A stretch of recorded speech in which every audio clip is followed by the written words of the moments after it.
stretched out his arms according to his testimony, preventing Trayvon from clutching the spot that hurt. One medical examiner said that Trayvon could have lived for 8 more minutes. For 8 minutes, lying on the ground, asking himself, what have I done wrong? For 8 minutes, lying on the ground with the life's blood leaving his body, wondering, why would a stranger that I don't know shoot me for no reason? 8 minutes lying on the ground with his life leaving his body, knowing that he would never see his mother, never see his father, never see his family again.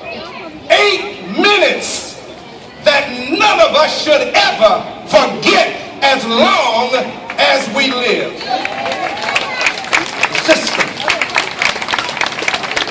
System failed Trayvon in the moments after he was shot, knowing that he was surely about to die.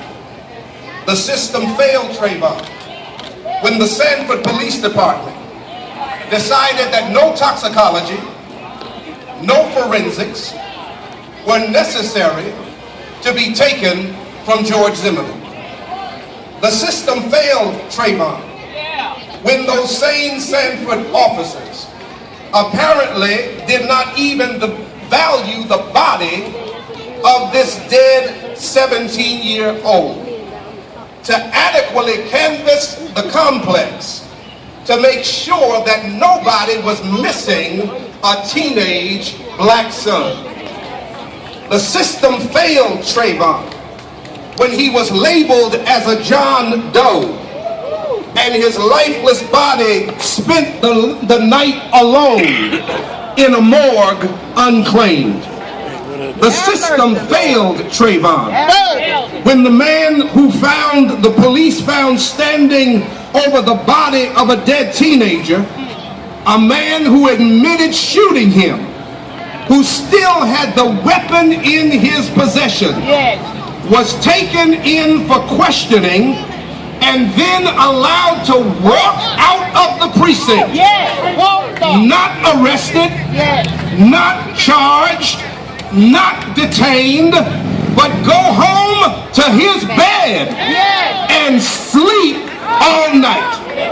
The system failed Trayvon when for 44 days there had to be a national outcry to get an arrest, while the trail of real evidence was growing colder every day. The system failed Trayvon when a strangely homogeneous jury was selected who may well have been Zimmerman's peers, but were certainly not the peers of Trayvon Martin, who was being tried in effect in absentia. The system failed Trayvon when the prosecution put on a case for the Martin family that many court watchers found wanting. The system failed Trayvon when the discussion about bias became so reductive as either to be either or rather than about the facts of what really happened. But this is really not new. 148 years ago, our people had the locks from the shackles on their arms and locks from the shackles on their legs removed from their bodies. America said, you're free. But when America said you were free, they decided to change the law so that the freedom wasn't real. They said you're free. But Jim Crow raised his ugly head. said you're free. But Jim Crow said, I'm putting on a white sheet. And I'll run through your neighborhood and cause terror. They said you're free. But Jim Crow, alive 143 years ago, is still alive today. His name has been changed from Jim Crow to James Crow Esquire. Wow. That's pretty good. The system failed this young man. The case is not about an extraordinary death in extraordinary times. Unfortunately, America and our people have been lost to gun violence for many years. Lost in Chicago, lost in Detroit, lost in New York City, lost in Los Angeles, and countless other cities. Many of those young men look like Trayvon. Somebody ought to say amen. Amen. Sometimes, my brothers and sisters, it means that we just have to stand. As a parent and a grandparent, I'm left with the question, what do I tell my children? In the black community, we still have to tell our children, don't run in public, because running is going to make you appear to be suspicious, like you've stolen something. But according, somebody say amen. Amen. But according to Zimmerman, Trayvon drew his suspicion, at least in part, not because he was running, but he drew his suspicion because he was walking too slow. So now what do we say? Can we say, don't run? Because you might be labeled suspicious, and don't walk slow, because you still might be labeled as suspicious. I think it's time.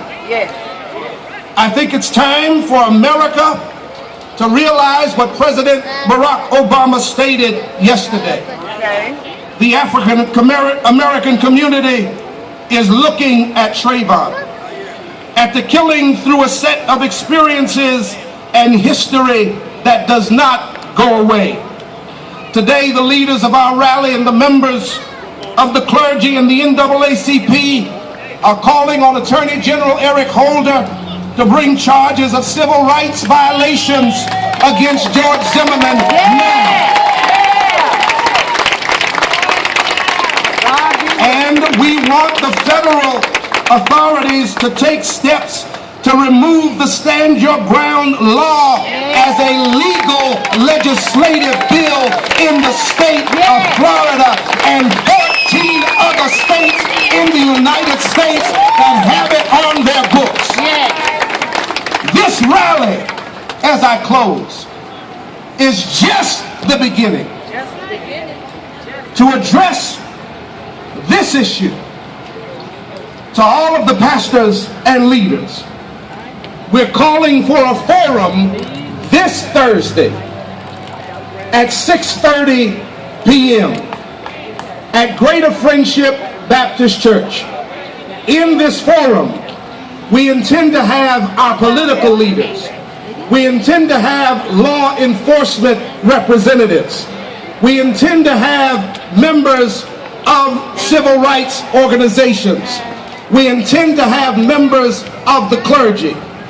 And in this forum, we want to start planning the next steps for Daytona Beach and the cities around us, so that we can tell our black boys, black girls, white boys, and white girls that we will not tolerate the kind of activity that happened in Sanford to happen in our city. We want to see you Thursday at 6:30 at Greater Friendship Baptist Church. God bless you, and God bless